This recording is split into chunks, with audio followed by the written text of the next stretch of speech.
Bismillahirrahmanirrahim. Assalamualaikum warahmatullahi wabarakatuh.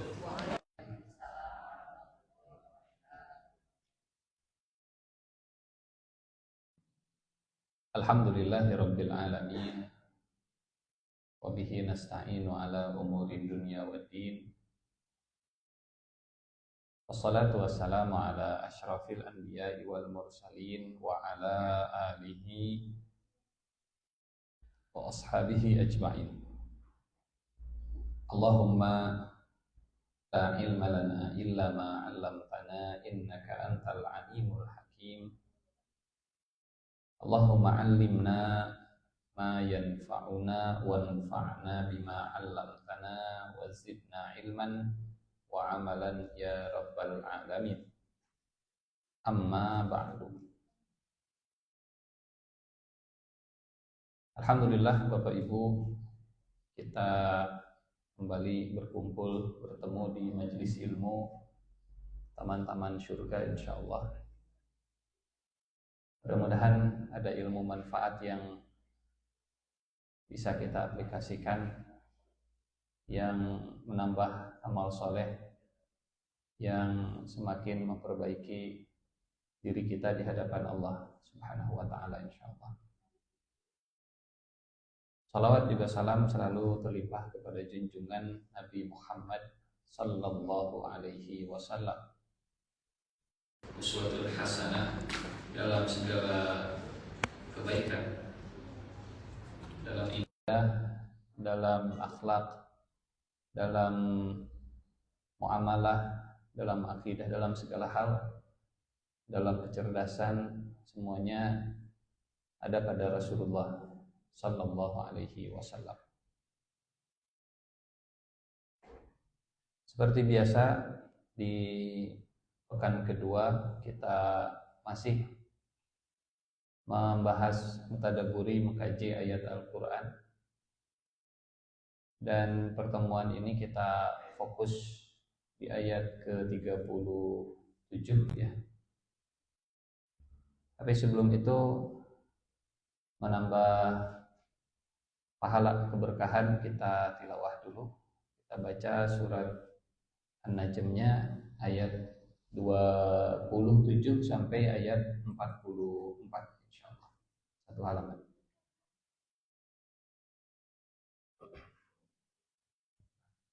A'udzu billahi minasy syaithanir rajim.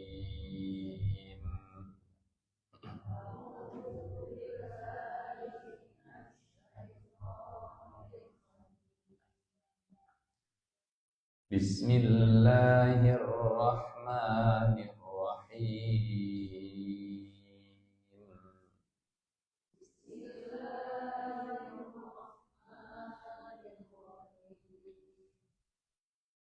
Innal ladzina la yu'minuna bil akhirati la yusammunal malaikata tasmiyatal unsa.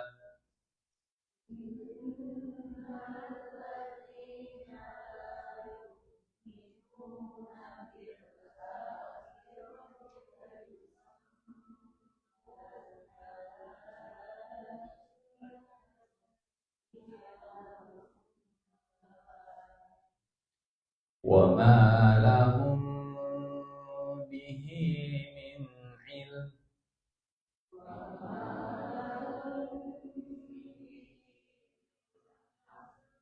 iyattabi'una illa dhann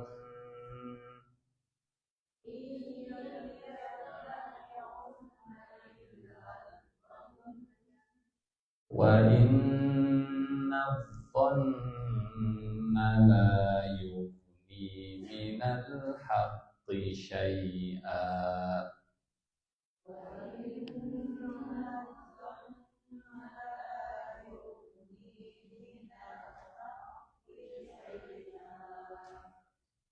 Fa'arid amman tawalla تولى عن ذكرنا ولم يرد إلا الحياة الدنيا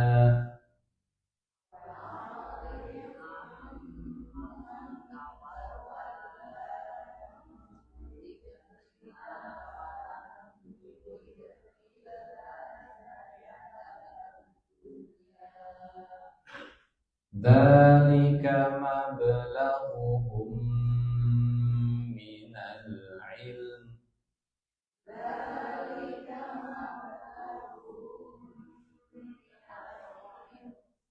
إن ربك هو أعلم بمن ضل عن سبيله وهو أعلم بمن اهتدى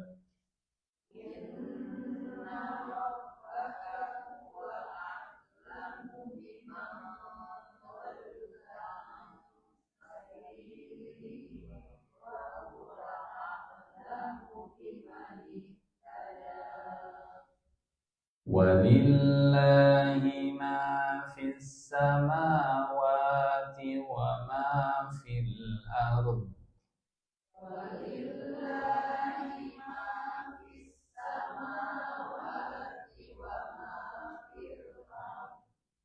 ليجزي الذين أساءوا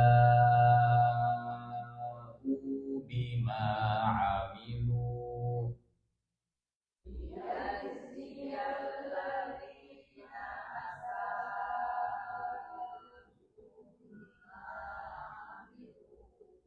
ويجزي الذين أحسنوا بالحسنى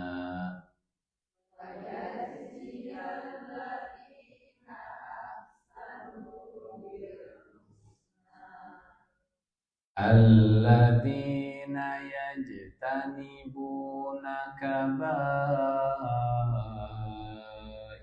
الإثم والفواحش إلا اللمم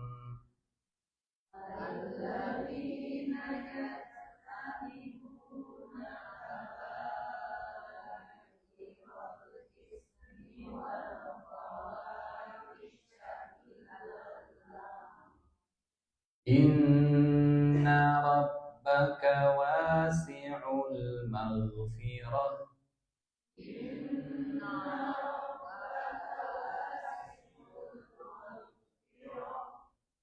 هو أعلم بكم إذ أنشأكم من الأرض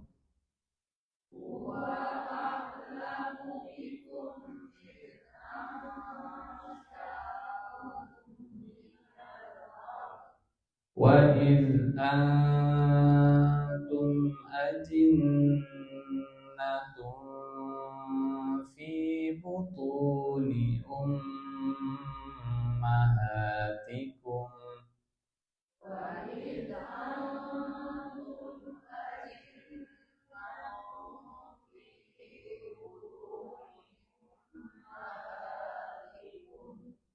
فلا تزكوا أنفسكم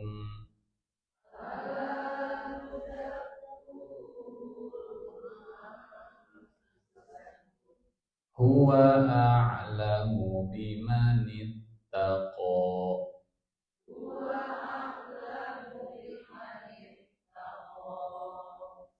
أفرأيت الذي تولى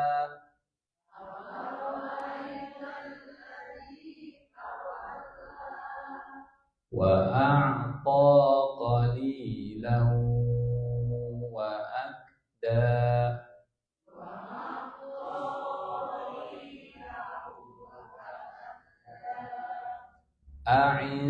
أعنده علم الغيب فهو يرى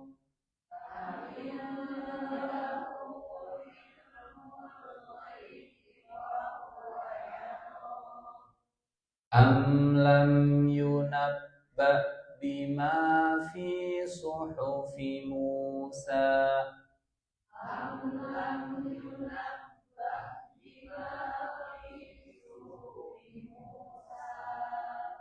wa Ibrahim alladhi waffa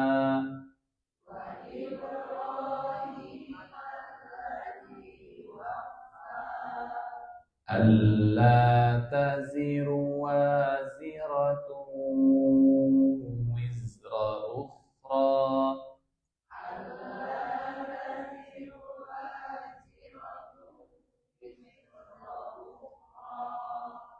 wa an laysa lil insani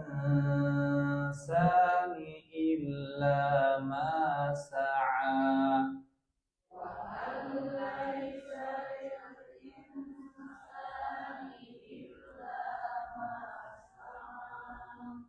wa anna sa'yahu sawfa yura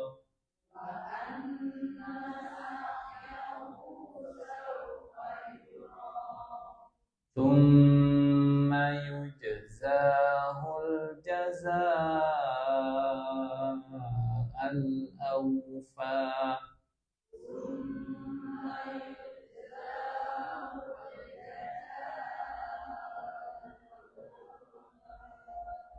wa anna ila rabbikal muntaha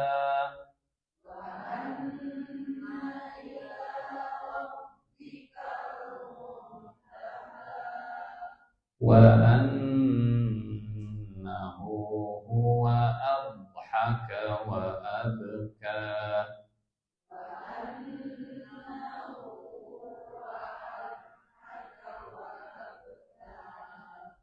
wa annahu huwa amata wa ahya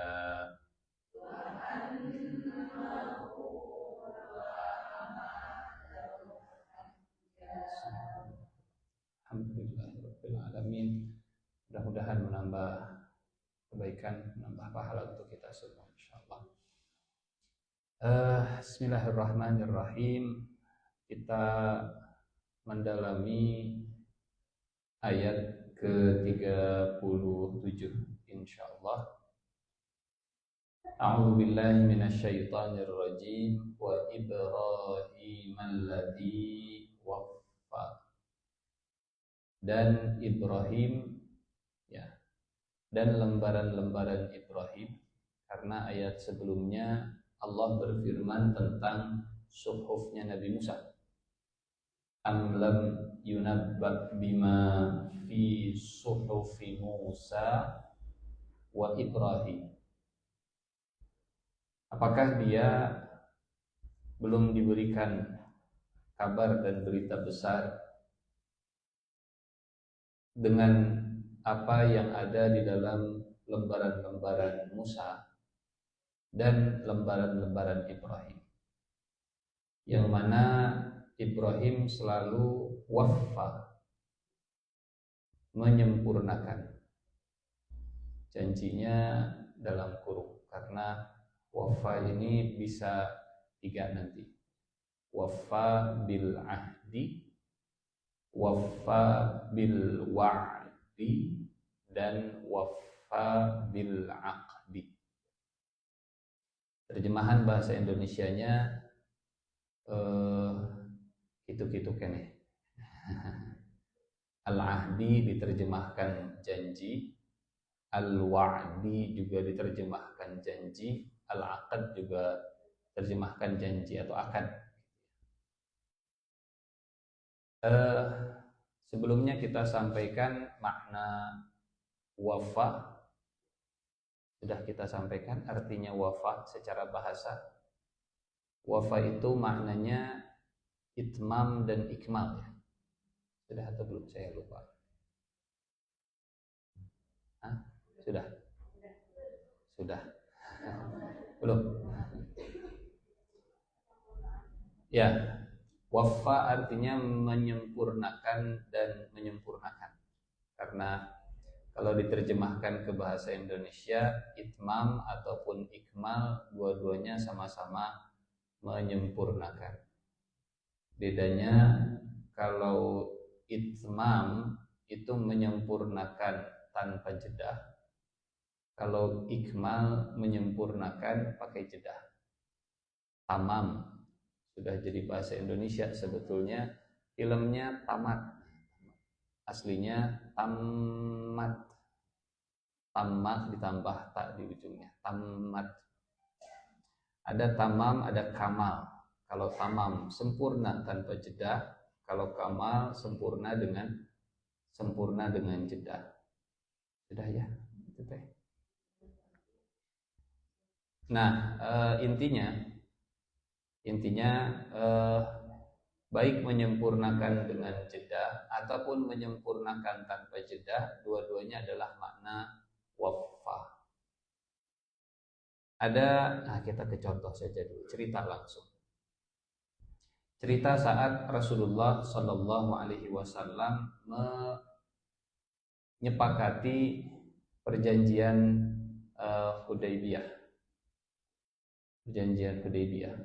Di perjanjian Hudaybiyah ada klausul, ada ada poin, isinya siapapun orang-orang Madinah, orang-orang Mekah yang datang ke Madinah. Kita lihat selanjutnya.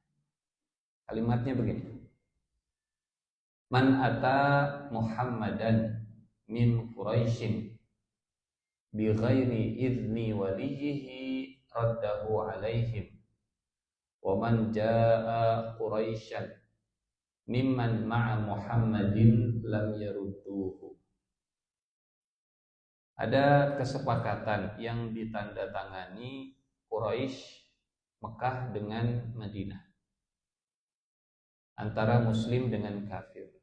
Isinya sekilas tidak menguntungkan umat Islam, sampai Umar bin Khattab protes habis-habisan. Ya Rasulullah, bukankah kita di atas kebenaran? Ya. Bukankah mereka di atas kebatilan? Ya. Bukankah yang mati di antara kita masuk surga karena syahid? Ya. Bukankah yang mati dari mereka bakal masuk neraka? Ya. Terus kenapa kita rendahkan agama kita dan banyak mengalah ke mereka? Karena isinya sudah pernah kita bahas perjanjian Hudaybiyahnya. Isinya satu, umrohnya nggak jadi, harus pulang. Sudah nunggu 6 tahun, sudah antri 6 tahun, sudah berangkat sampai ke Hudaybiyah, 10 kilo lagi masuk ke Mekah, disuruh pulang. Dan Rasulullah setuju, saya akan pulang. Bapak Ibu bayangkan sudah antri haji, berapa tahun ayeuna hajian teh? 26 tahun sudah antri haji, berangkat, landing di Jeddah, ternyata visanya nggak keluar, atau nggak diceplok sama imigrasi, dideportasi, suruh pulang lagi ke Indonesia. Kehel mah, siapa yang jadi sasaran amukannya? Travel pasti. Travel teh, kembalikan duit kami malu sudah bikin walimatus safar. Tadinya pas pulang biar bisa dipanggil Pak Haji. Tarik terjadi mah haji honoris causa nanti. Nggak jadi. 6 tahun nggak pulang-pulang, sekalinya berangkat ternyata disuruh pulang, dan Rasulullah sepakat. Yang kedua, kalau mau umroh tahun depan visanya cuma 3 hari dan nggak boleh bawa senjata sama sekali. Yang ketiga ini, siapapun yang pergi ke Madinah harus dipulangkan, harus dikembalikan. Sebaliknya, yang kabur dari Madinah pergi ke Mekah tidak punya kewajiban untuk memulangkan. Ini perjanjian ekstradisi sepihak mungkin ya, istilah kita sekarang. Kata Nabi, siap. Deal. Para sahabat bingung, kaget loh. Kok bisa? Karena kalau orang mau hijrah dilarang orang tuanya, berarti Rasulullah Shallallahu Alaihi Wasallam tidak akan menahan. Jadi hijrah dari Mekah ke Madinah, datang orang tuanya, datang keluarganya, orang Madinah, kembalikan itu orang kami, kembalikan itu anak saya, harus dikembalikan, harus dikembalikan. Nabi sepakat, deal. Gencatan senjata, berapa lama? Gak boleh saling ganggu selama 10 tahun. Sepakat, deal. Kita posisinya lagi kuat, umat Islam ini lagi di atas angin. Sekarang mereka minta gencatan senjata, kita ngikut. Yang neke gitu ke Quraisy teh. Pengennya begitu. Tapi Rasulullah Shallallahu Alaihi Wasallam menyebut. Ini yang disebut dengan perjanjian dua belah pihak, namanya ahdun. Kalau satu pihak namanya wa'dun. Kalau dua pihak ahdun. Kalau saling terikat namanya ahdun. Kalau saya misalnya bilang, Bu, saya janji insya Allah pulang dari sini Bu Ibu bakal saya kasih setiap orangnya 10 miliar. Namanya ahdun atau wa'dun. Mimpi begitu. Wa'dun biasanya sepihak, kalau ahdun dua belah pihak. Terikat dengan kontrak dua belah pihak. Disepakati, ditandatangani, dan muncul kejadian. Kejadian pertama, anaknya Suhail. Suhail itu yang tanda tangan dengan Rasulullah. Rasulullah Shallallahu Alaihi Wasallam dari pihak Muslim, Suhail dari pihak orang musyrik yang nego-negonya. Anaknya Suhail namanya Abu Jandal, pakai L ya, bisa salah. Namanya Abu Jandal. Abu Jandal ini kabur dari rumah karena diikat di penjara sama bapaknya. Kemudian dari Mekah datang ke Hudaybiyah, bergabung dengan para sahabat. Selamatkan saya disiksa di Mekah, saya pengen hijrah ke Madinah. Kata Suhail, Muhammad, seperti yang tadi kita bahas, kalau ada dari Mekah datang ke Anda, pulangkan. Kata Nabi, ini perjanjiannya belum ditandatangan, masih ditulis, tapi sudah dibahas. Kalau nggak dikembalikan anak saya, perjanjian ini batal. Kata Rasulullah, hadiahlah buat saya, hadiah untuk saya. Kata Suhail, nggak bisa. Engkau akan melakukannya wahai Suhail. Wallahi la taf'alan. Engkau pasti akan memberikannya. Kasihlah ini pengecualian. Enggak bisa. Kekeh. Rasulullah ingin menyelamatkan Suhail, Abu Jandal. Suhail enggak pengen ya, namanya gengsi gitu. Sudah diobrolkan pengecualian dan seterusnya enggak. Karena Pak kekeh itu orang Aceh katanya ya. Kekeh. Deadlock akhirnya. Nah, deadlock itu bahasa Indonesianya. Maut kakunci. Buntu. Umat Islam pengen Suhail Abu Jandalnya ke Madinah. Suhail pengen Abu Jandalnya pulang ke Mekah. Akhirnya sudah. Rasulullah Shallallahu Alaihi Wasallam ikut dengan kesepakatan. Jadi salah satu makna atau inti dari makna al-wafa memenuhi meskipun kadang berat dalam konsekuensi. Dan Umar bin Khattab yang bergejolak melihat kejadian ini muncul tanduknya. Bukan marah ke Rasulullah Shallallahu Alaihi Wasallam, tapi melihat di mana solidaritas umat Islamnya. Muslim dikembalikan ke negara asal dan pasti bakal disiksa lagi. Misalnya begini, orang Uighur datang ke Indonesia cari suaka. Datang pemerintahannya Xi Jinping. Kata Xi Jinping, kembalikan orang Uighur. Kata Indonesia, oh enggak, ini Muslim, mereka sudah tinggal di sini. Sesuai kesepakatan, kita ada ikatan kerjasama bilateral terikat dengan perjanjian, Anda harus mengembalikan. Kalau tidak dikembalikan, pemerintah Indonesia bisa diseret ke mahkamah internasional dan seterusnya. Kembalikan jangan. Hese, hese.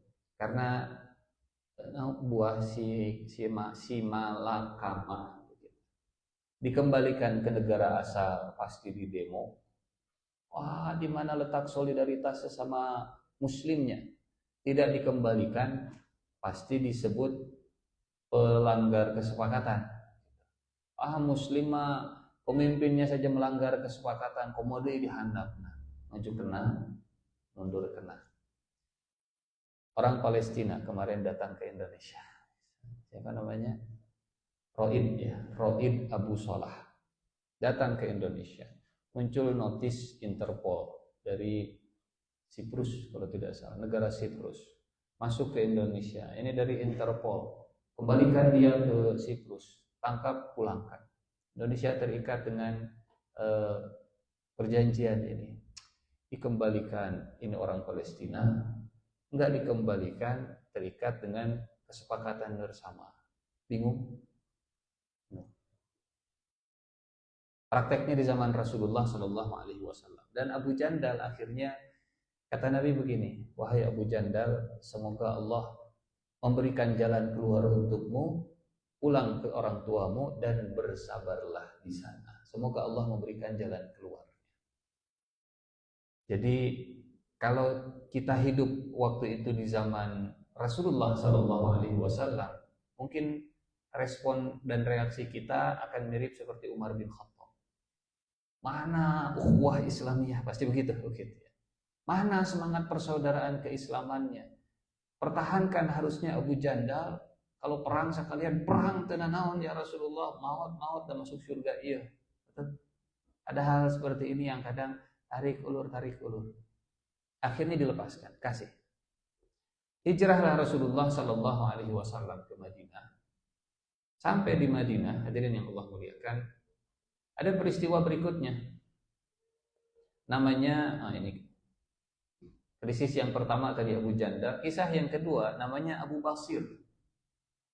Abu Basir ini sama kejadiannya. Sampai Rasulullah Sallallahu Alaihi Wasallam di Madinah. Kemudian Abu Basir ini lari dari Mekah ke Madinah. Maaf, bukan dari Mekah, dari Taif. Taif dengan Mekah itu koalisi. Taif dengan Mekah itu sefrekuensi. Kabur dari Taif, pergi ke Madinah, dan dia tahu ada aturan tadi. Dia tahu ada perjanjian, kalau diminta pulang, Madinah akan memulangkan. Tahu gitu. Tapi bismillah lah dan niat lagi hijrah. Niatnya menuju Allah dan Rasulnya. Tapi nanti dipulangkan, bismillah. Berangkat Abu Basir ini, dan ternyata persis seperti yang diprediksi, 2 utusan pergi ke Madinah menjemput Abu Basir. Datang ke Rasulullah Shallallahu Alaihi Wasallam. Ini atas nama Abu Basir masuk dalam target operasi, masuk dalam daftar pencarian orang. Tolong dikembalikan dan dipulangkan. Ada Muslim lari dari negeri kafir, berlindung di Madinah, dan Rasulullah Shallallahu Alaihi Wasallam terikat dengan kesepakatan. Pilih memulangkan Abu Basir atau mempertahankan seorang Muslim. Gampang tidak? Susah, sulit, tidak gampang. Panggil Abu Basir. Abu Basir, seperti yang Anda tahu, ini kita terikat perjanjian dengan Mekah, dan utusan dari Mekah sudah datang. Tolong pulang lagi ke Mekah, balik lagi ke Taif, kampung halaman. Bayangkan kita jadi masyarakat Madinah. Mana ini? Bayangnya ukhuwah Islamiyahnya di mana kok? Kita lebih tunduk dengan ikatan dengan kafir daripada ikatan sesama Muslim. Pasti bakal demo kurang oge gitu. Pasti bakal demo. Cuman yang namanya al-wafa bil ahad kadang konsekuensinya seperti ini.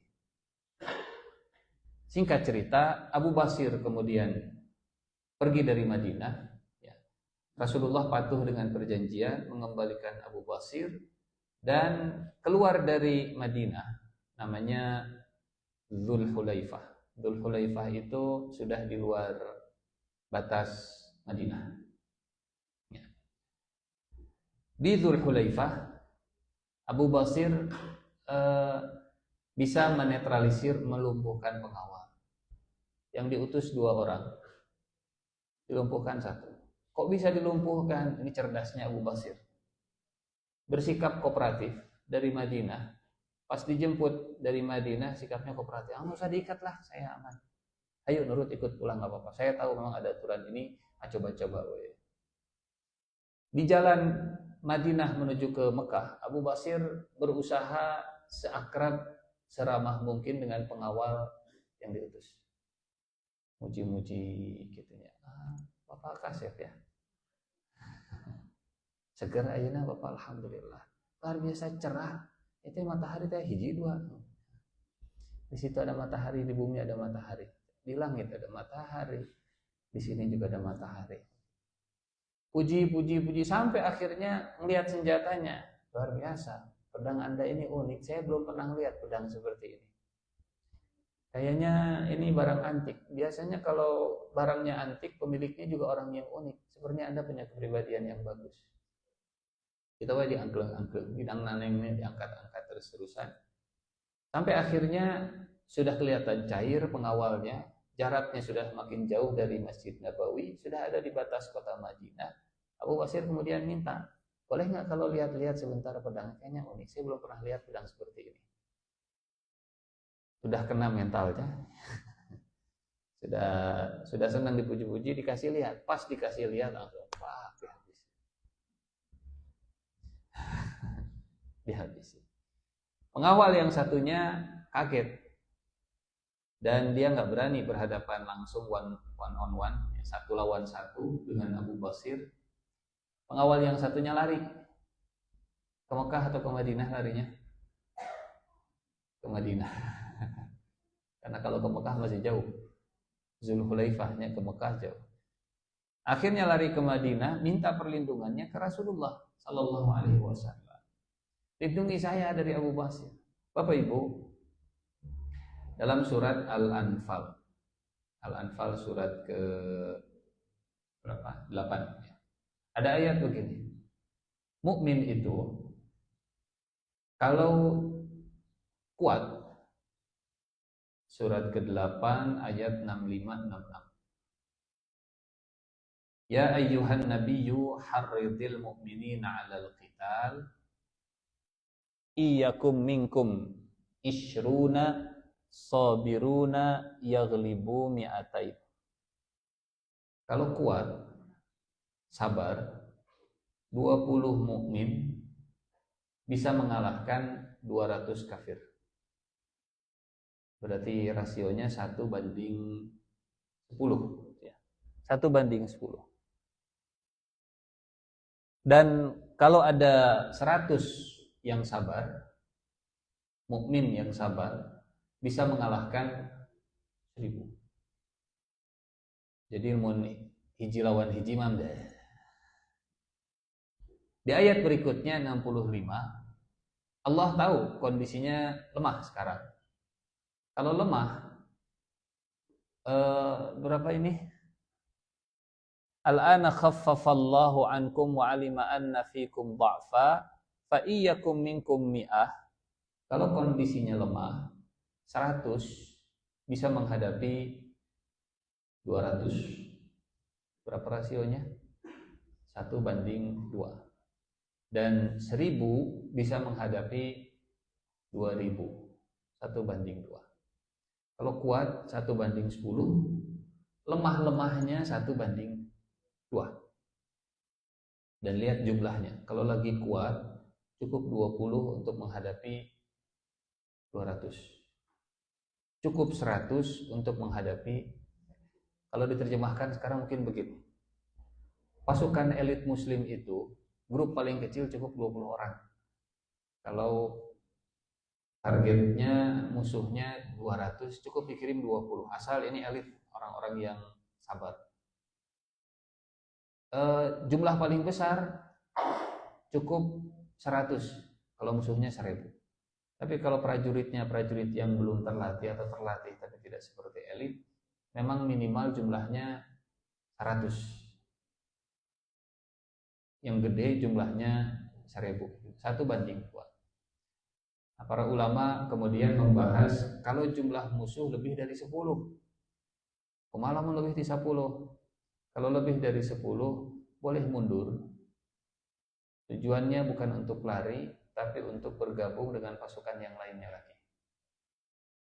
Intinya adalah tadi kalau 1 lawan 1 mah gampang lah. Kalau 1 lawan 2 gampang. 1 lawan 2 itu batas minimalnya. Singkat cerita, Abu Basir kemudian menghabisi satu pengawal yang lain kabur ke Madinah, minta perlindungan. Abu Basir ngejar pengawal ini. Sampai di Madinah, kata pengawal yang diutus untuk menangkap Abu Basir, Muhammad, Anda harus bertanggung jawab dengan Abu Basir. Kata Rasulullah, saya sudah menyerahkan Abu Basir. Abu Basir sudah keluar dari wilayah hukumnya Madinah, sudah tidak di bawah wilayah umat Islam lagi. Jadi ini murni kelalaian kalian, bukan Rasulullah yang melanggar kesepakatan. Rasulullah tidak melanggar kesepakatan karena Abu Basir sudah dikembalikan. Kalau begitu, minta Abu Basir supaya balik lagi ke Mekah. Saya sudah serahkan ke kalian. Dan akhirnya Abu Basir ini pergi dari Madinah.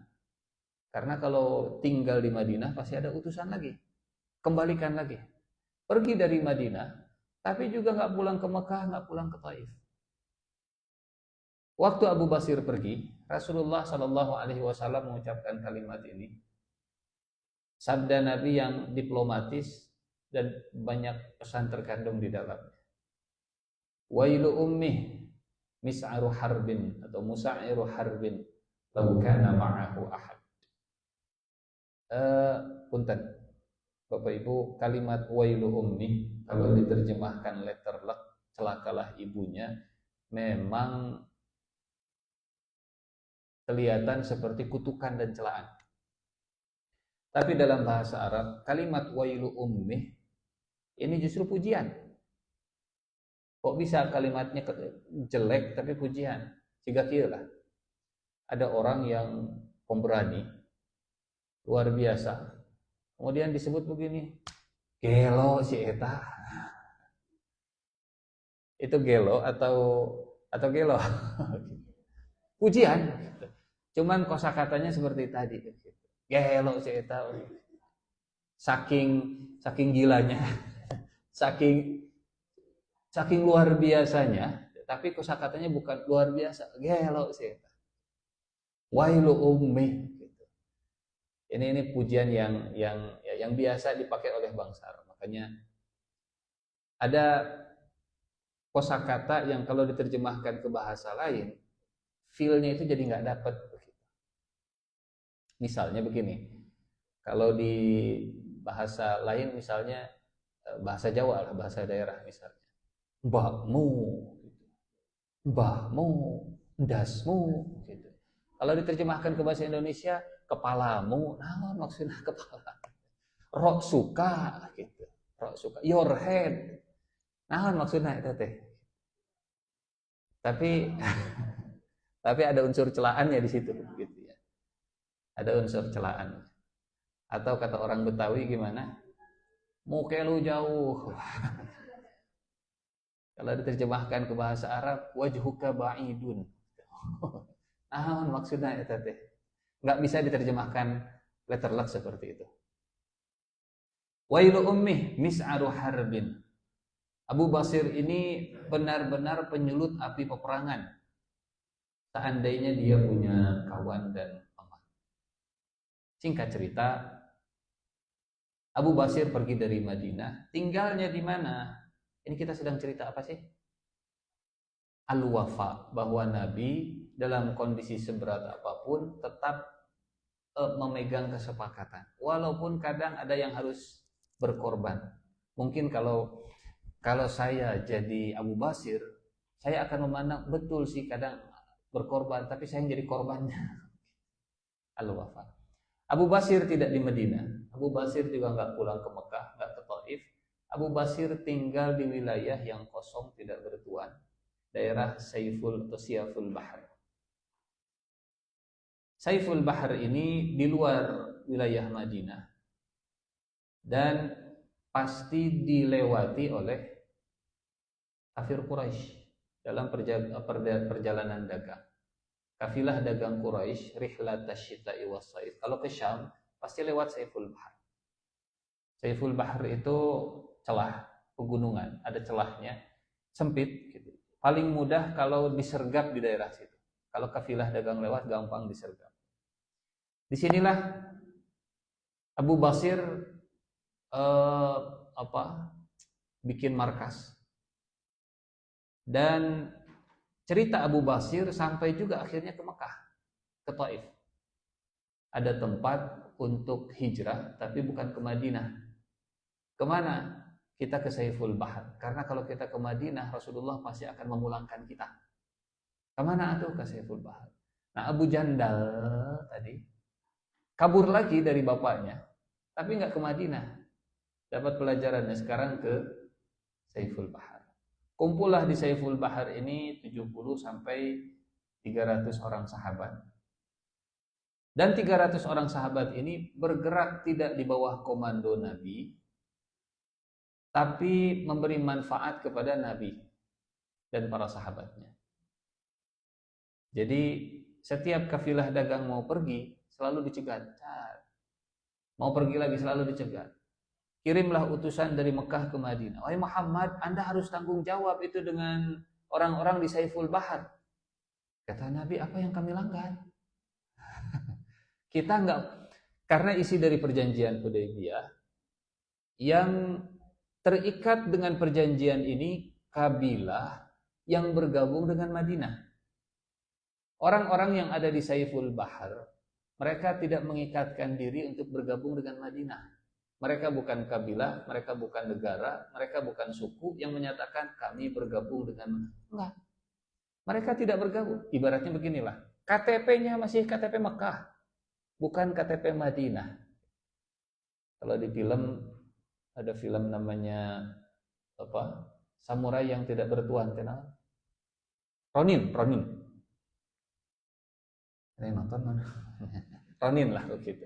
Jadi dia samurai, tapi dia nggak punya induk, dia nggak punya shogunnya, dia nggak punya majikannya. Akhirnya dia bergerak mandiri, bergerak sendiri. Saat dituntut Madinahnya, kata Madinah kami nggak bertanggung jawab karena bukan KTP, dan mereka juga nggak bekerja sama dengan. Tidak ada yang dilanggar oleh Rasulullah Shallallahu Alaihi Wasallam. Sampai akhirnya singkat cerita, karena ekonominya Quraisy makin susah, mereka cuma bisa berdagang ke Yaman. Kalau ke Syam pasti terhambat. Mau cari jalan lain, ongkos lebih banyak, muter. Akhirnya mereka datang ke Rasulullah SAW. Tujuannya cuma satu.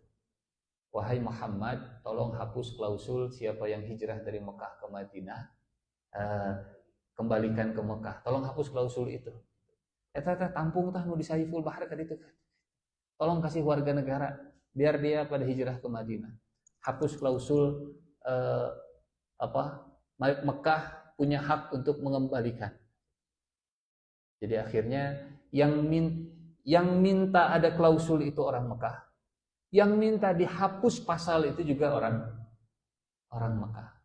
Mereka yang bilang harus dipulangkan, mereka juga yang bilang kau yang nyalakan, kau juga yang padamkanlah. Berakhir sudah klausul yang disebut dengan klausul zalim tadi. Baik, ini salah satu contoh al-wafa, memenuhi meskipun penuh dengan konsekuensi yang luar biasa. Hadirin yang Allah muliakan, tapi dalam kisah yang sama ini ada cerita di mana Rasulullah Shallallahu Alaihi Wasallam tidak memulangkan yang hijrah. Ada yang hijrah dari Mekah ke Madinah, tapi nggak dipulangkan. Atau melanggar kalau begitu, nggak melanggar karena kisahnya di sini. Yang hijrah dari Mekahnya itu perempuan. Yang pergi dari Mekah ke Madinahnya istri dari orang laki-laki Quraisy, anak dari Uqbah bin Abi Mu'aid. Bapak Ibu kalau mendengar cerita Rasulullah dilempari kotoran unta lagi sholat, nah ini orangnya, Uqbah bin Abi Mu'aid. Yang hijrah putrinya. Uqbah bin Abi Mu'aid lari dari suaminya, kabur dari rumahnya, kemudian pergi ke Madinah. Sampai di Madinah, suaminya nyusul, keluarganya datang, Muhammad kembalikan. Kembalikan enggak sama Rasulullah? Kok enggak? Kok melanggar al-wafah? Pertama, turun ayat Al-Quran, surat Al-Mumtahanah ayat 10. Ada intervensi wahyu. Turun malaikat Jibril membawa surat 60 ayat 10. Ya ayyuhalladzina amanu idza ja'akumul mu'minatu muhajiratin famtahinuhun. Wahai orang yang beriman, apabila datang wanita-wanita mukmin yang berhijrah, maka ujilah keimanan mereka. Imtihan itu ujian akhir tahun, imtihan. Famtahinuhunna. Karena tidak menutup kemungkinan perempuan dari negara kafir datang ke negara orang-orang Islam justru jadi mata-mata. Apalagi ini kondisi sedang damai, pasukan senjata nggak bisa dikirim, akhirnya yang dikirim adalah mata-mata. Dan mata-mata yang paling the best itu mata-mata perempuan. Paling gampang, paling ya kalau kemarin perang Iran dengan Israel, salah satu sebab jenderal-jenderal Iran itu bisa dilumpuhkan di detik-detik pertama karena ada mata-mata yang pura-pura masuk Islam, pergaulannya ke tingkat elit, mengumpulkan informasi, pas perang dimulai tiba-tiba hilang. Jadi dia sudah punya info lokasi jenderal ini, tempatnya di mana, kebiasaannya ini sudah dikumpulkan, dikirim. Pas kejadian perang dia hilang. Menghindari peristiwa seperti ini, Allah perintahkan kalau ada wanita yang hijrah, uji keimanannya. Bagaimana cara ngujinya? Mirip seperti petugas imigrasi di perbatasan. Lihat wajahnya, lihat identitasnya. Ada keperluan apa Anda datang ke Madinah? Oh, hijrah. Apa yang Anda tahu tentang Nabi Muhammad? Kenapa Anda pergi dari Mekah? Tujuan apa? Itu namanya famtahinuhunna. Ujilah keimanannya. Kalau kita lanjutkan ayatnya, Allahu a'lamu biimanihinna fa in alimtumuhunna mu'minatin fala tarji'uhunna ilal kuffar. Sebentar, kita tampilkan ayatnya. Dan kalau kalian yakin mereka ini mukmin, maka jangan kembalikan kepada orang-orang kafir. Fala tarji'uhunna ilal kuffar.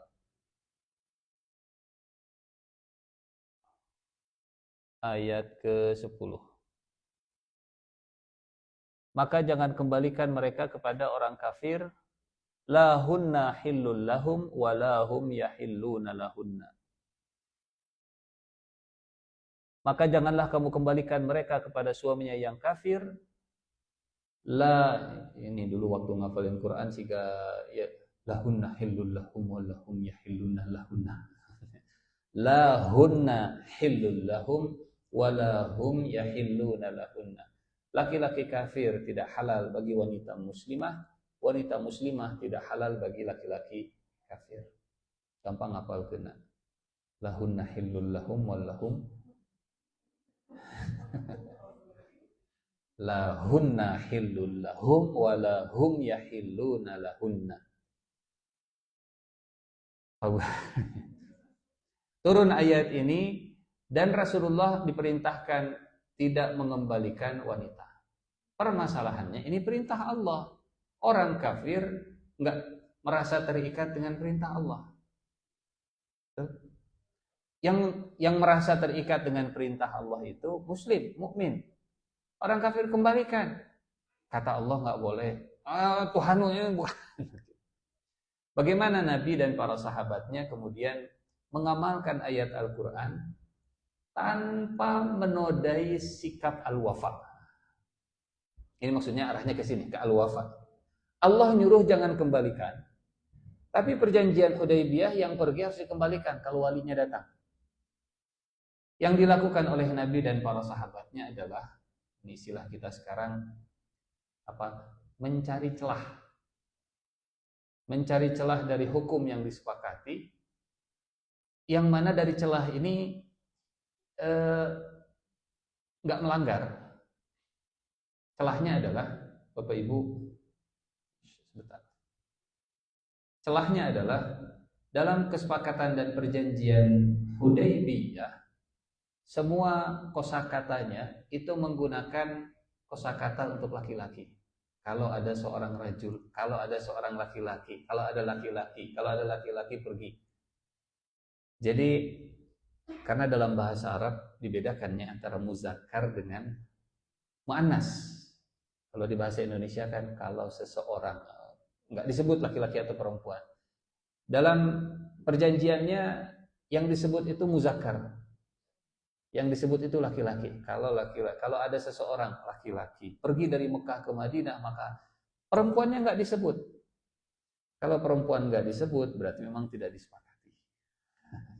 Nah, celah itulah yang dipakai oleh umat Islam, digunakan oleh Rasulullah Sallallahu Alaihi Wasallam karena ada perintah dari Allah, dari Al-Quran, dari Allah Subhanahu Wa Taala.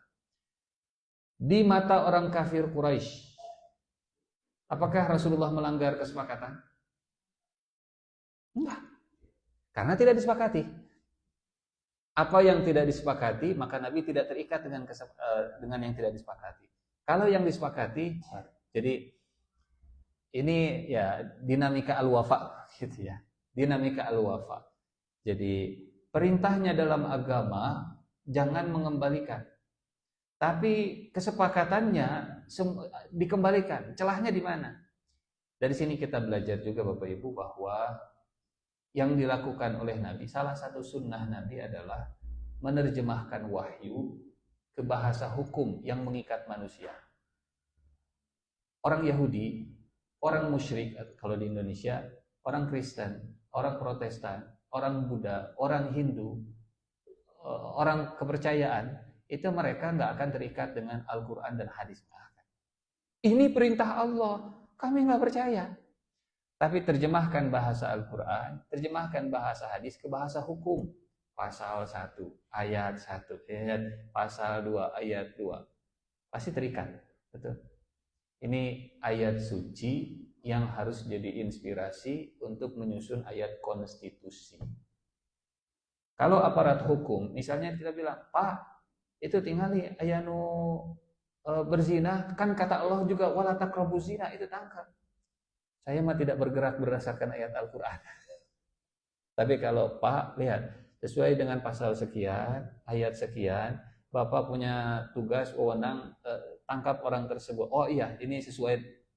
Itu maksudnya ayat suci yang menginspirasi untuk disusun jadi ayat konstitusi. Nabi diperintahkan oleh Allah pakai ayat suci. Tapi Nabi bicara kepada orang kafir Quraisy pakai ayat konstitusi. Celahnya di mana? Celahnya tidak ada kata ganti untuk perempuan. Dan saat disampaikan oleh Nabi, mereka juga ngeh. Oh iya, itu kita nggak sepakati. Ya sudah, berarti nggak akan dikembalikan. Tapi suaminya rugi dong. Suaminya merasa rugi.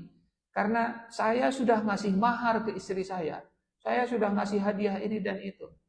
Maka Allah kasih perintah di ayat berikutnya, supaya keadilan tetap terjaga, maka berikanlah kepada suami-suami mereka mahar yang telah mereka bayar. Kalau ada istri nuntut cerai kepada suami, khulu, maka suami punya hak untuk meminta balik mahar. Nah, ini kasusnya sama gitu. Negara memerintahkan supaya perempuan ini berpisah dengan suaminya yang masih kafir, dan negara punya kewajiban untuk mengembalikan mahar yang sudah dibayarkan. Yang mengembalikannya siapa? Yang mengembalikannya negara, bukan si perempuan ini. Karena perintahnya, dan berikanlah kepada suami-suami mereka mahar yang telah mereka berikan. Kepada siapa perintahnya diberikan? Kepada orang-orang yang beriman. Ya ayyuhalladzina amanu. Karena yang nuntut cerainya bukan istri. Yang nyuruh cerainya siapa? Allah, ke Rasulullah, ke pemerintahan, ke negara. Negara yang nyuruh cerai. Tapi kasih maharnya. Ternyata di antara bapak-bapak yang hadir di sini melihat ada muslimah Uighur hijrah ke Indonesia. Setelah dibayarkan mahar ke suaminya yang masih ateis, pada gelis ya Maya. Seru-serina di dia. Ingin menikahi, ingin melindungi, ingin melindungi. Karena dia tinggal di Indonesia tanpa keluarga, tanpa suami, suaminya di Cina sana, ingin menikahi. Boleh menikahi? Boleh. Catatannya kasih mahar lagi. Ini ayat berikutnya. Dan tidak dosa menikahi mereka apabila kamu bayar kepada mereka maharnya. Ini terjemahan bahasa Indonesia tidak membedakan mereka laki-laki dengan mereka perempuan, begitu ya. Kalau dalam Al-Qur'annya mereka laki-laki hum, mereka perempuan hunna. Lihat di ayat sebelumnya ini. Mereka tidak halal bagi mereka dan mereka tidak halal bagi mereka. La hunna hillul lahum wala hum yahilluna lahunna. Mereka.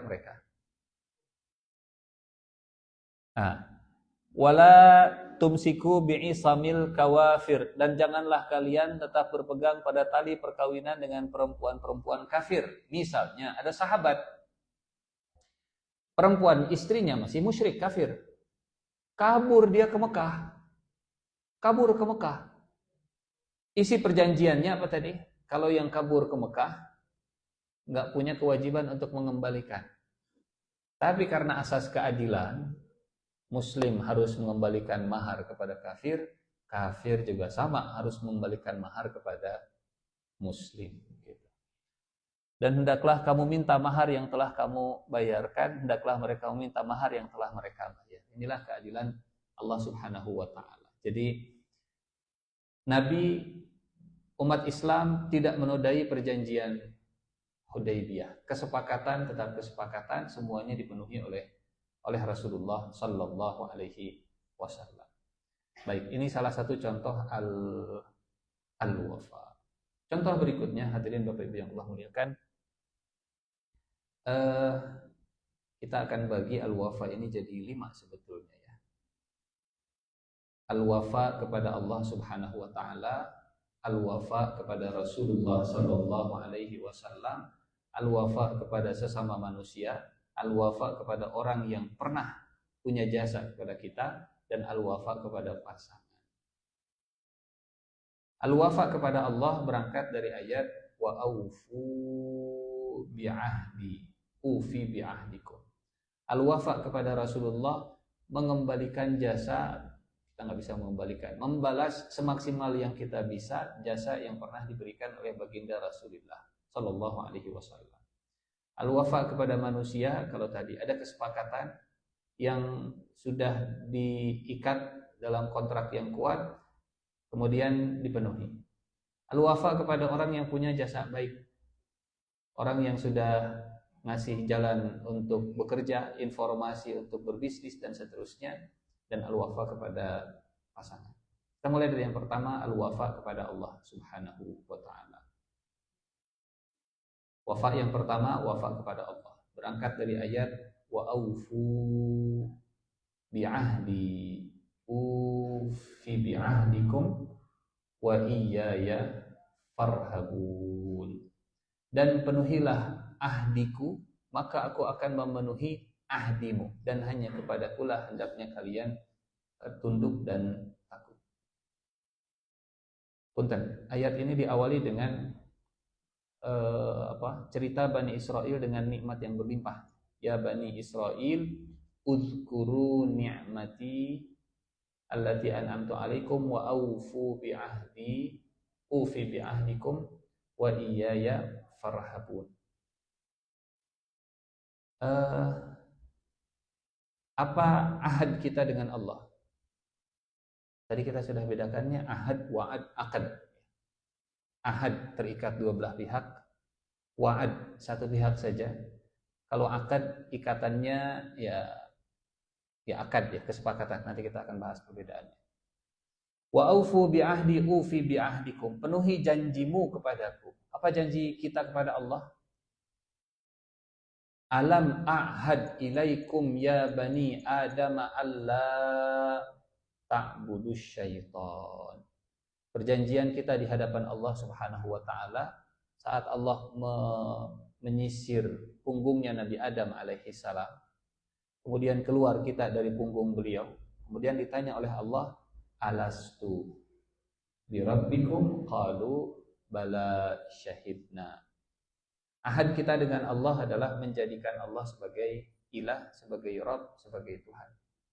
Dan kalau kembali ke ayat ini, wa Ibrahim alladzi waffa, maka Nabi Ibrahim adalah orang yang paling sempurna dalam memenuhi ahadnya kepada Allah Subhanahu wa ta'ala. Paling sempurna dalam ketundukannya, penghambaannya kepada Allah Subhanahu wa ta'ala. Paling sempurna dalam menjadikan Allah sebagai Rabb, Allah sebagai ilahnya. Dan apa yang membuat kita memenuhi ahad, memenuhi atau bersikap wafa, berawal dari sini. Wa ma bikum min ni'matin faminallah. Semua nikmat datangnya dari Allah. Maka orang yang punya akhlak al-wafa akan berusaha untuk selalu mengingat semua nikmat yang saya rasakan datang dari Allah. Kalau saya nggak loyal ke Allah, kalau saya nggak setia ke Allah, kalau saya nggak memenuhi janji Allah, berarti cacat dalam ahadnya. Bapak Ibu yang Allah muliakan, kita singkat saja, kisah saja supaya lebih hidup ceritanya. Nah, namanya Anas bin Nadhr. Anas bin Nadhr pernah membuat ahad kepada Allah di luar ahad yang tadi di alam ruh. Ahadnya begini, janji ke Allahnya begini. Waktu perang Badar, Anas bin Nadhr itu nggak ikut. Waktu perang Badar, Anas bin Nadhr nggak hadir. Sehingga kata Anas bin Nadhr, kalau terjadi perang lagi, saya akan tunjukkan kepada Allah apa yang bisa saya lakukan. Saya berjanji, saya akan melakukan apa yang bisa dilakukan oleh seorang mukmin. Sampai akhirnya terjadi perang Uhud. Dan di perang Uhud kita tahu para sahabat itu kocar-kacir, buyar. Anas bin Nadhr ingat dengan ahadnya. La yarayannallahu ma af'al. Allah akan menyaksikan apa yang saya bisa lakukan. Di tengah para sahabat semuanya buyar, kocar-kacir, Anas bin Nadhr justru berbalik malah menyerang orang kafir Quraisy sendirian. Dan akhirnya saat ditanya oleh Sa'ad bin Mu'adz, mau kemana wahai Anas? Mau kemana? Mau ke surga. Mau ke surga. Al-Jannah wa Rabbin Nadhr. Demi Tuhannya Nadhr, bapaknya Anas, inni asyummu raihataha, kata yang Quran. Inni asyummu raihataha min duni Uhud. Saya mencium aromanya ada di balik bukit Uhud ini. Singkat cerita, Anas bin Nadhr karena ingin memenuhi janjinya, fawajadna fi badanihi bid'an wa thamanuna ta'nah. Kami dapati dalam tubuhnya itu lebih dari 80 luka tusukan. Enggak dikenali mukanya. Yang kenal dengan Anas bin Nadhr cuman adiknya, kenal hanya gara-gara cincin di jarinya. Saya kenal dengan cincinnya, ini cincin Anas bin Nadhr, ini saudara saya. Kalau nggak ada adiknya nggak ada yang kenal. Ini cerita Anas bin An-Nadhr. Ya. Sudah berjanji ke Allah, wa minhum man ahadallah. Di sisi yang lain dalam surat At-Taubah, ini cerita yang berbeda. Ini bukan cerita Anas bin Nadhr. Ada orang yang berjanji ke Allah begini. Taubah ayat 75-77. Wa minhum man ahadallaha la in atana min fadlihi lanasaddaqanna wa lanakunanna minas salihin. Ya Allah, saya janji kalau saldo di rekening saya ada 11.000 triliun. Saya janji kalau saya gaduh artos seberapa?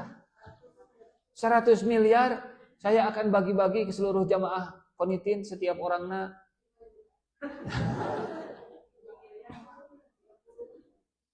Janji ya Allah, janji. Wa minhum man ahadallah la in atana min fadli. Falamma atahum, maka ketika Allah memberikan kepada mereka, bakhilu bih. Mereka justru malah bakhil. Mereka justru menahan hartanya. Mereka justru tidak memenuhi janjinya. Fa'aqabahum nifaqan fi qulubihim ila yaum yalqauna. Maka Allah Subhanahu wa taala menanamkan kemunafikan dalam hati mereka, sudah janji ke Allah tapi kemudian dilanggar. Ini namanya ahad. Ahad. Saat mirip seperti nazarnya, betul mirip seperti nazar. Karena memenuhi nazar pun di dalam Al-Quran disebutnya dengan perintah wafa. Yufuna bin nadri. Mereka memenuhi nazarnya. Akhlaknya sama, akar katanya sama, al-wafa. Yufuna bin nadri. Mereka memenuhi nazarnya. Saya berjanji kalau misalnya sehat dari penyakit ini, saya akan misalnya nyumbang ke Majelis Taklim Qonitin 20 triliun.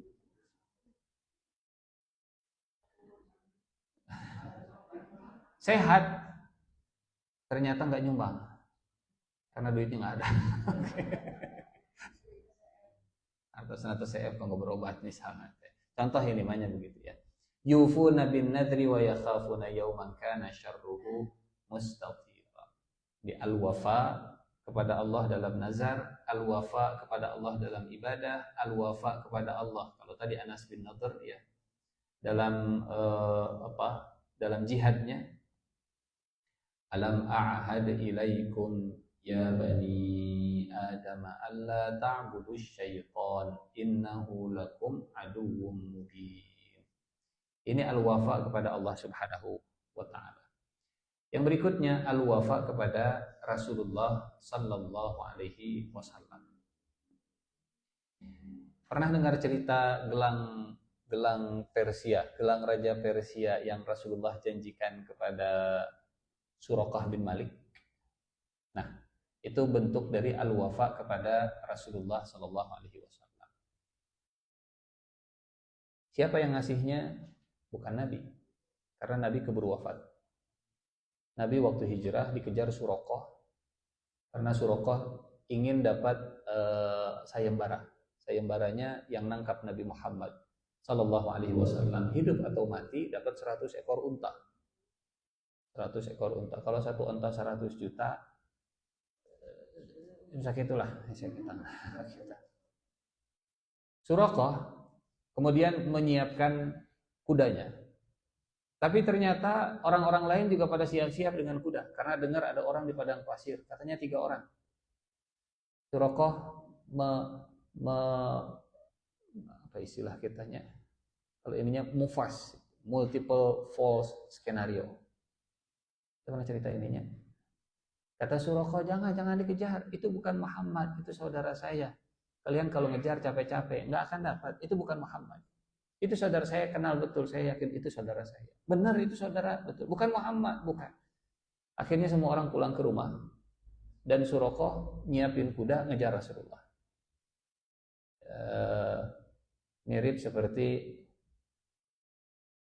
kita pernah cerita ada laki-laki yang pengen nikah tapi sieun ka istrina teh geuningan. laki-laki pengen nikah lagi, dia bikin berita bohong. Berita bohongnya dia sudah nikah. Sudahnya ceritanya itu. Ayo nggak ada yang dewa. Dia bikin berita bohong di kompleks sebelah. Dia sudah nikah dengan warga perempuan di kompleks sebelah. Tapi bohong, dia sendiri yang bikin cerita itu. Waduh. Beritanya nyebar, viral, sampai istrinya dengar. Istrinya marah, bapak ya beja kawin dengan si itu. Itu mana? Itu ke tangga sebelah, kompleks sebelah. Itu bohong mah. Sampai susul kan itu, tanya ke bapak. Susul sama istrinya, cari rumahnya. Ada yang kenal dengan Neng Fulanah gitu. Itu tuh Bu Mina ditanya, Neng betul nikah dengan suami saya? Sah, si bapak itu. Itu. Hanya ke bapaknya, Pak pernah menikahkan anak bapak ngawalian? Itu, anak saya belum nikah. Benar.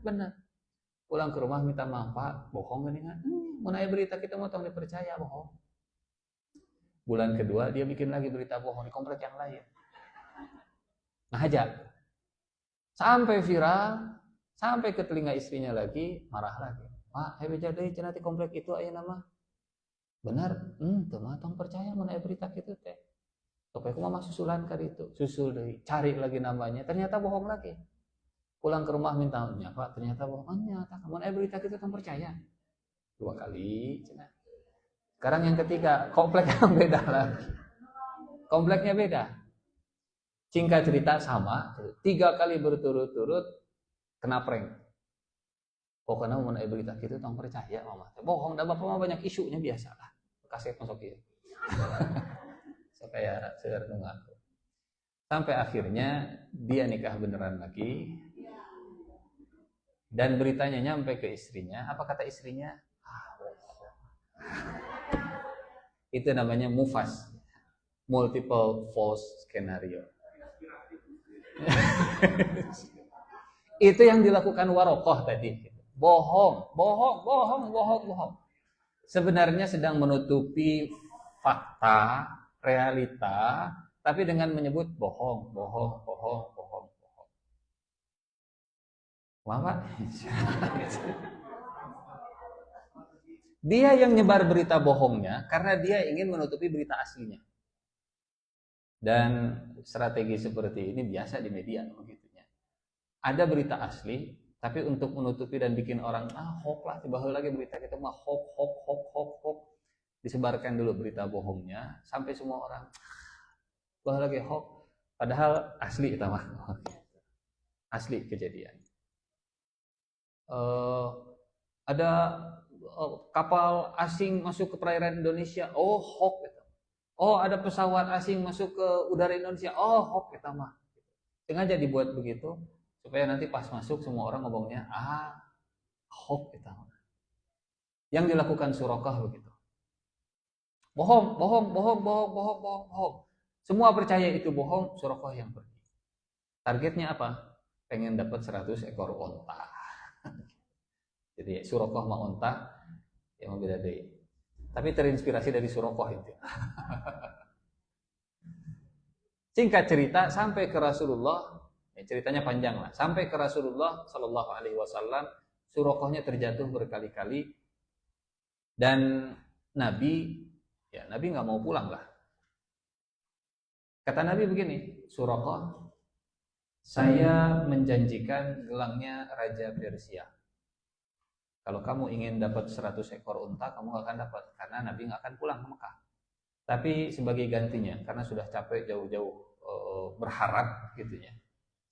Nabi menjanjikan 100 gelang Raja Persia. Kata Suraqah, Persia, Kisra Persia, ya gerangnya Kisra Raja Persia. Tolong tulis. Abu Bakar suruh tulis.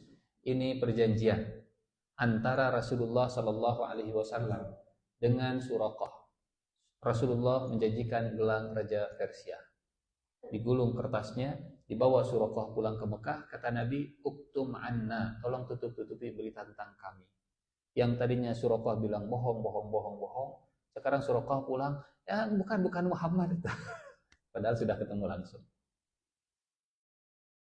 Suraqah masuk Islam, Rasulullah Shallallahu Alaihi Wasallam wafat. tapi gelang Raja Persia masih belum dapat. Abu Bakar jadi khalifah, Suraqah masih hidup, gelang Raja Persia masih belum dapat. Umar bin Khattab jadi khalifah, Persia ditaklukkan oleh umat Islam, dan ghanimahnya dibawa dari Persia, Iran, ke Madinah. Silahkan cek di Google Maps berapa jarak dari Iran ke Madinah. Ghanimah dibawa pakai pesawat atau pakai onta? Onta, jalan darat. Berapa kilometer? Etangnya lira. Berapa bulan? Hitung sendiri. Sampai ke Madinah, Umar bin Khattab melihat perhiasan yang kecil-kecil, sebangsa ning anting, begitu ya, bangsa ning cincin dan seterusnya, semuanya ada. Kata Umar begini, inna qauman addau hadza la umana. Kaum yang mengantarkan barang ini adalah kaum yang amanah. Jarak jauh, barang banyak, perintilan kecil masih ada. Di stock of name dari pergi dengan stock of name pas datang sama match, nggak ada yang hilang.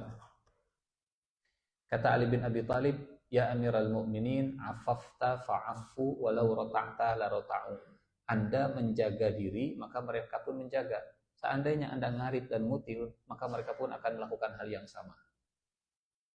Jadi, kenapa Umar punya bawahan yang amanah? Kata Ali bin Abi Thalib, karena Andanya sendiri amanah. Seandainya Andanya main curang, sebagai Amirul Mukminin main curang, jangan harap ke bawahnya juga akan lempeng. Afafta fa'afu walau rota'ta la rota'u. Engkau menjaga diri, mereka pun menjaga.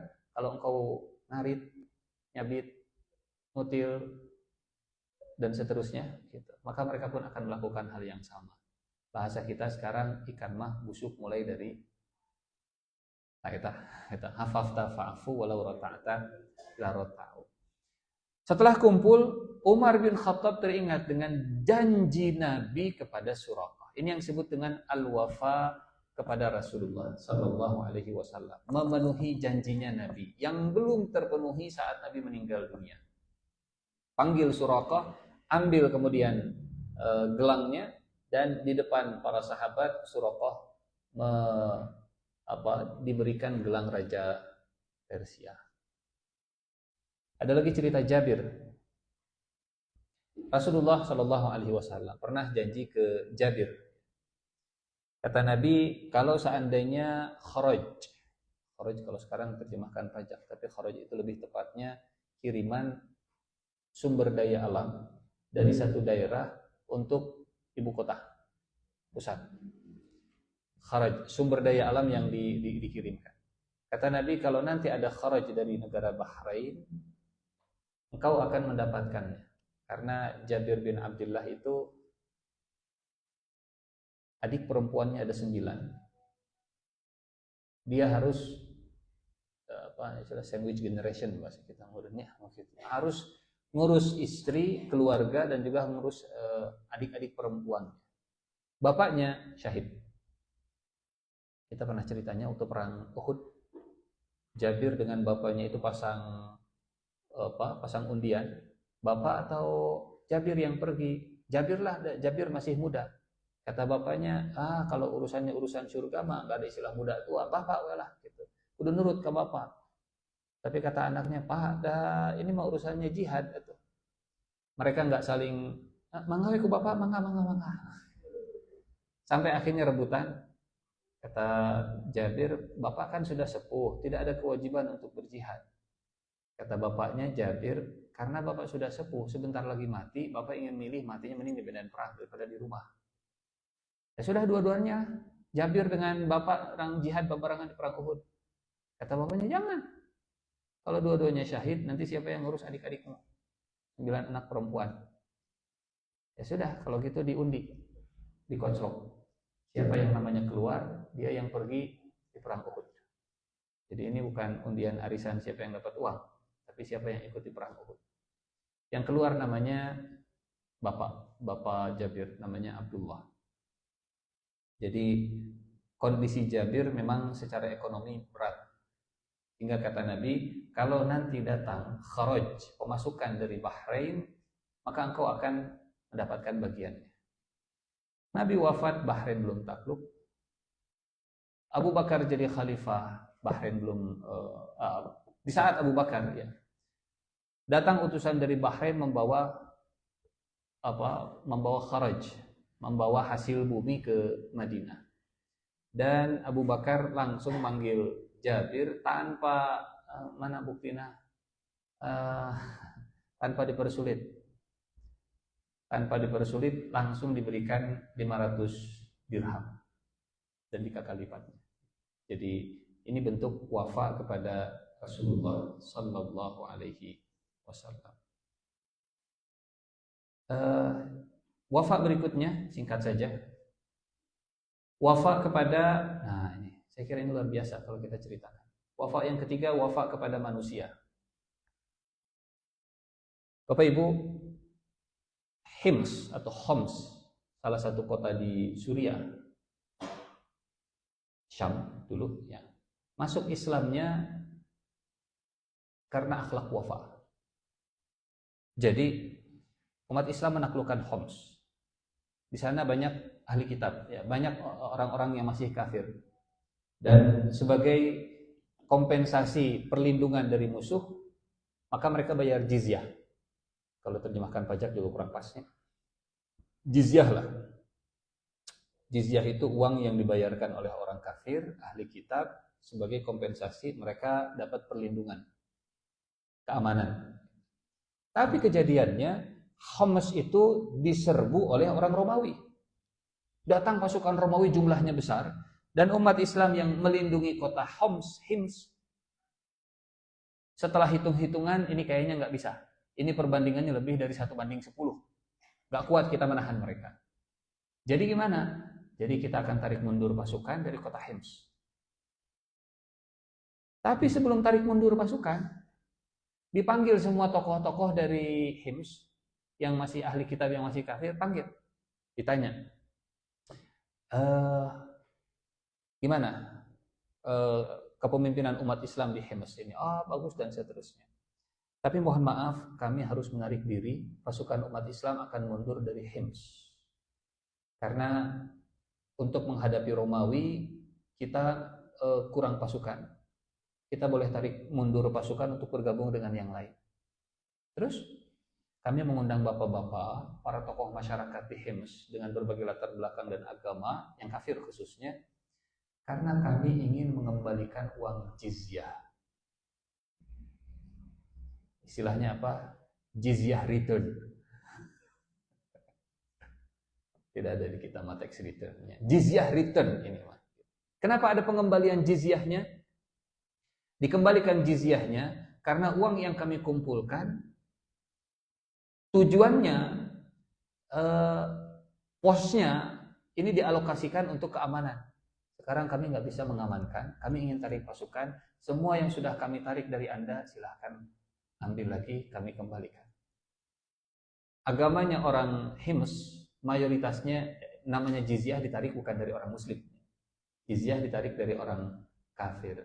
Jadi yang tinggal di Hims itu yang seagama dengan Romawi. Dan saat dikembalikan ini yang luar biasa. Akhirnya mereka memutuskan, kami akan bersama membela Anda, kami akan bersyahadat dan Anda nggak perlu lagi nagih-nagih kami dengan jizyah. Tapi konsekuensinya apa kalau tidak ditagih jizyah?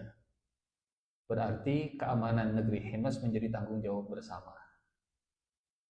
Karena jizyah itu pangamankeunnya tah ieu artosna. Pangamankeunnya tah ieu artosna. Adapun Anda sekarang sudah jadi muslim, berarti tanggung jawabnya sama-sama seperti muslim yang lain. Bawa senjata, jaga perbatasan, memang tidak bayar jizyah, tapi bayar dengan nyawa. Mending nyawa, mending jizyah. Mending nyawa ada masuk surga muslim itu. Jadi, punten, kalau bandingannya seperti ini, apakah jizyah itu kerugian? POV-nya kalau jadi orang kafir, apakah jizyah itu kerugian? Mending jadi muslim, ikut tanggung jawab jaga perbatasan, ngangkat senjata, atau Anda tetap jadi kafir, tinggal bayar jizyah dan Anda nggak punya kewajiban untuk ngangkat senjata. Pilih mana? Maksudnya supaya aturan tentang jizyah itu tidak dipandang, jizyahnya sok atuh. Kalau mau ikut ngangkat senjata, hayu babarengan. Kalau enggak, eta bahasa kitanya apa? Uang keamanan lah. Uang keamanan. Kalau ada apa-apa, biar muslim yang pasang badan. Tapi kalau misalnya nggak mau, ya sudah. Kita berarti bareng-bareng jaga perbatasan. Akhirnya, penduduk Nasrani Hamus ini memutuskan untuk masuk Islam. Masuk Islam gara-gara akhlak al-wafa. Gitu ya. Jadi, ayat tax return geningan, asyhadu an la ilaha illallah wa asyhadu anna muhammadan rasulullah. Saya kira ini mungkin bisa disampaikan ya. Atau kita tuntaskan saja al-wafa. Yang terakhir, yang keempat, wafa kepada yang pernah berbuat baik seperti Imam Ahmad bin Hanbal ini selama 30 tahun selalu mendoakan Imam Syafi'i, gurunya. Allahumma ighfir li Syafi'i, Allahumma ighfir li Syafi'i. Dan ya, kepada siapapun ya, mudah-mudahan kita punya akhlak al-wafa, terutama kepada orang tua, kepada orang yang sudah pernah ngasih kebaikan, jalan, jasa, informasi untuk kita semua. Wallahu a'lam bishawab. Ini saja yang bisa disampaikan. Semoga. Yang kelima wafa kepada pasangan, betul.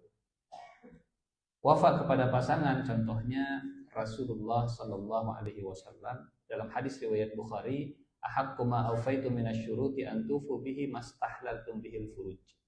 Syarat-syarat yang paling berhak untuk kalian penuhi, wafa, adalah syarat yang dengannya kalian menghalalkan kemaluan pernikahan. Contohnya Rasulullah Sallallahu Alaihi Wasallam waktu Fathu Mekah, tendanya itu didirikan di atas siapa?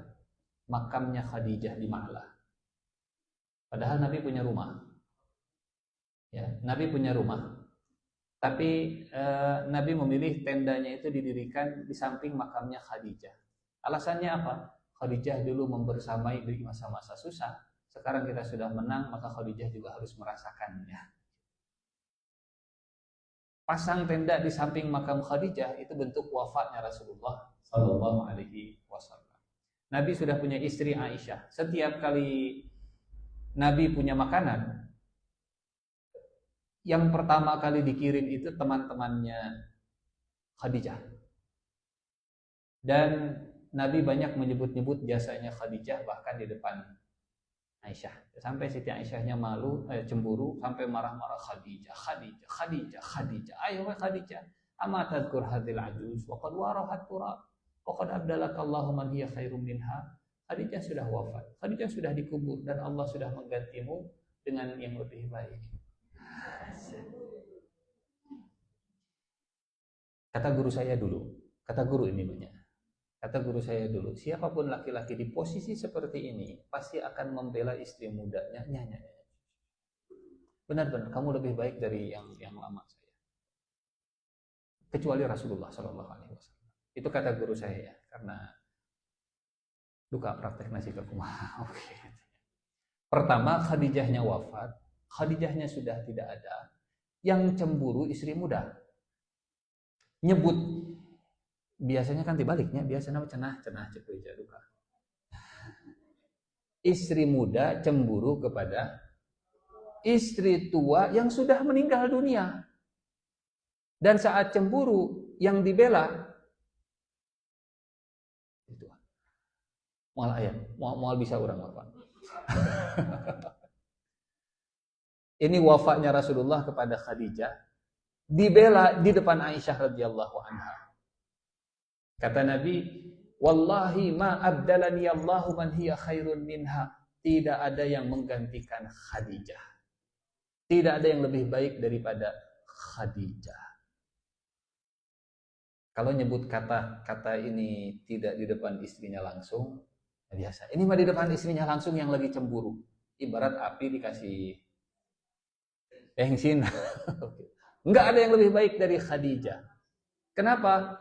Amanat bi id kafaranil nas. Dia beriman saat orang masih kafir. Wa saddaqatni id kadzabanil nas. Dia mempercayaiku saat orang masih mendustakan. Wa wasatni bimaliha id haramanil nas.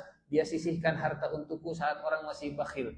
Warzaqani minhul walad, warzaqanillahu minhal walad. Allah ngasih rizki kepada saya keturunan, walam urzaq min baqin nisa, dan saya nggak dikasih rizki dari yang lain.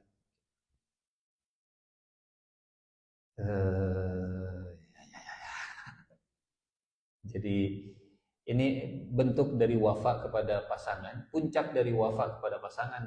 Contohnya Nabi setelah meninggal dunia masih tetap wafa, masih tetap menyebut jasanya, masih tetap mengingat-ingat teman-temannya. Bahkan kalau ada yang ngetuk pintu rumah, oh siga Khadijah pisan cara ngetok panton, masak, kasih ke temannya Khadijah. Ini wafanya Rasulullah Sallallahu Alaihi Wasallam. Wafanya Umar, saya kira kisahnya masyhur ya. Wafanya Umar. Ada rakyatnya yang mau curhat tentang rumah tangga, laki-laki mau curhat tentang istrinya ke Umar bin Khattab. Pas ngetok pintu rumah, Assalamualaikum. Di dalam rumah istri Umar lagi, Bapak mah dateng ngarasakeun, mama mah ngandung, mama mah nyusui, mama mah ngalahirkeun, bapak mah naon. Umar bin Khattab ditakuti syaitan. Kebayang istri nanya. Sepertinya istrinya lebih ditakuti lagi oleh syaitan. Dan Umar tidak ngebantah, tidak ngelawan. Umar diam mendengarkan. Sampai yang tadinya mau curhat balik lagi. Ternyata masalah saya sama dengan Umar bin Khattab. Ini ketawa bapak-bapak menjiwai sekali. Pas pulang, dia pulang, Umar bin Khattab dengar, tadi sepertinya ada yang ngetok pintu. Keluar Umar dari pintu, bapak tadi. Tadi bapak ngetok pintu, bapak yang ngetok pintu. Iya, ada apa? Tadinya sih mau curhat, tapi tahu senasibahan telah. Kata Umar bin Khattab, ini pembelaan Umar bin Khattab yang begitu luar biasa. Kata Umar bin Khattab, dia, istri kita ini, Umar bin Khattab menyebut-nyebut jasanya. Dan ini bentuk dari wafa ya. Wafa itu berangkat dari kebaikan yang sudah dilakukan dan kita punya utang jasa kepada orang lain, khususnya kepada pasangan. Kata Umar bin Khattab, dia sudah memasakkan makanan, dia sudah menyusui, dia sudah, semuanya disebutkan oleh Umar bin Khattab yang tadi disebutkan oleh istrinya. Mana kalimatnya? Nah ini dia. Kata Umar, innaha tabbakhatun li ta'ami, wassalatun li thiyabi, murdi'atun li waladi, wa yaskunu qalbi biha anil haram.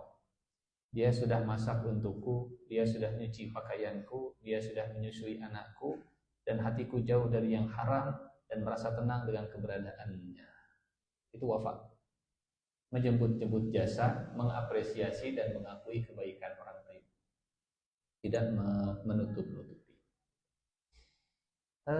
Nyanyang geus kuduna atuh ari kitu mah, itu tidak wafa. Wallahu a'lam bishawab. Ini saja mungkin Bapak Ibu. Ada pertanyaan sebelum ditutup? Tidak ada. Alhamdulillah. Tinggal dipraktekkan al-wafa dan inspirasi Suraqah bin Malik. Mangga silahkan. Waalaikumsalam warahmatullahi wabarakatuh.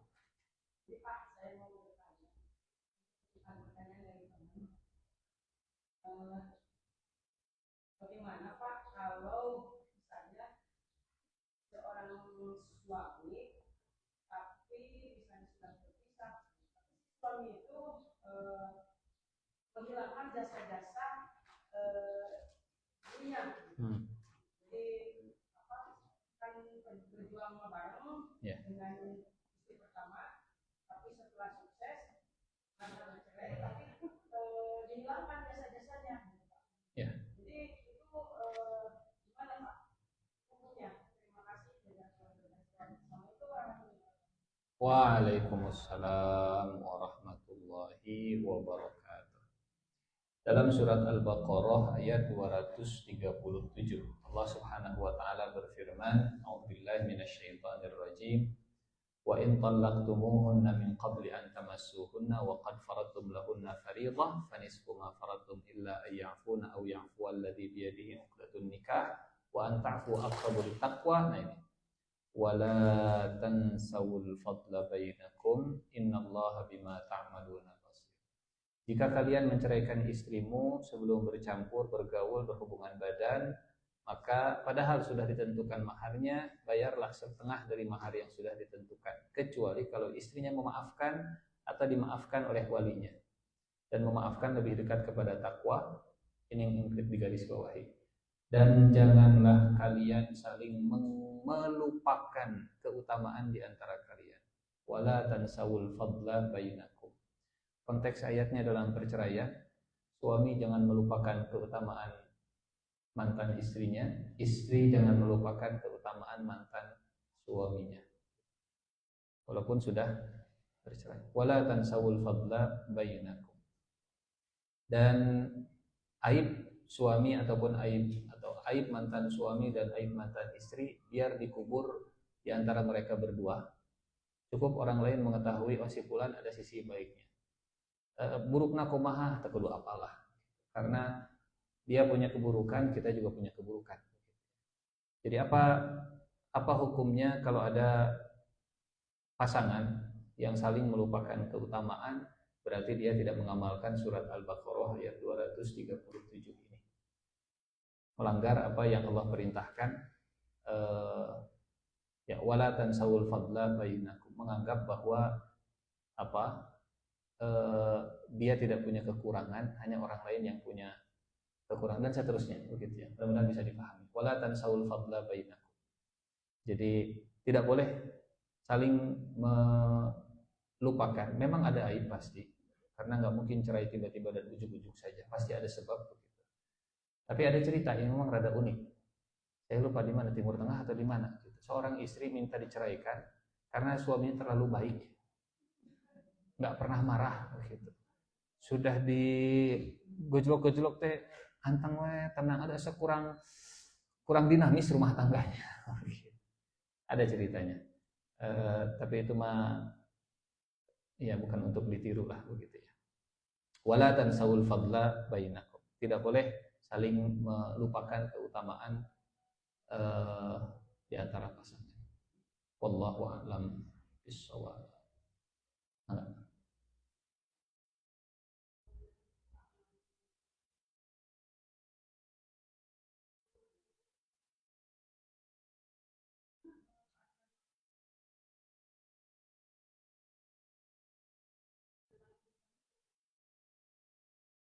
Ya, betul.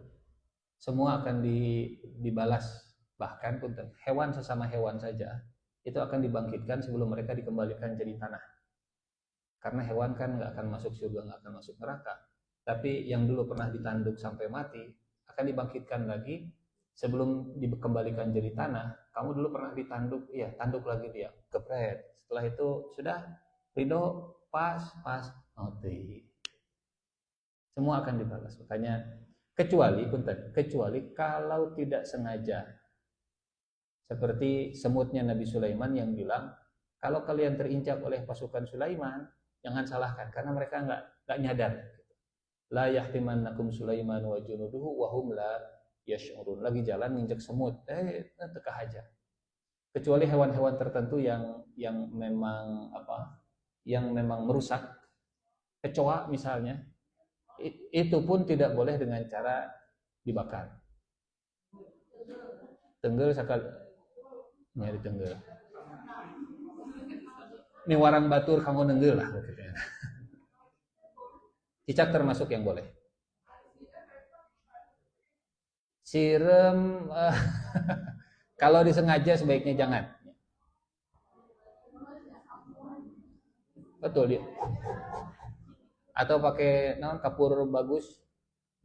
Kecuali kalau kondisinya memang kepepet sama sekali tidak memungkinkan dan seterusnya. Hewan-hewan yang sifatnya fawasik, hewan-hewan yang mengganggu, hewan-hewan yang bawa penyakit, hewan-hewan yang merusak, penyebar penyakit sehingga nyamuk dan seterusnya. Laler misalnya teh. Walaupun nanti muncul pertanyaan begini, Pak Ustaz, Memang tidak dibakar, tapi pakai raket listrik. Ari listrik sama seperti dibakar atau tidak? Karena kita masak juga sekarang kalau nggak pakai api, pakai listrik, dan seterusnya lah. Pertanyaan-pertanyaan fikih yang sepertinya akan lebih tepat diajukan kepada Ustaz. Siapa kalau fikih biasanya? Enggak. Baik. Seperti itu. Memang dilarang untuk menyiksa dengan api begitu ya. Kalaupun mau membunuh, bunuh dengan cara yang terbaik. Bunuh dengan cara yang terbaik. Sekali bunuh langsung habis. Wallahu a'lam bishawab.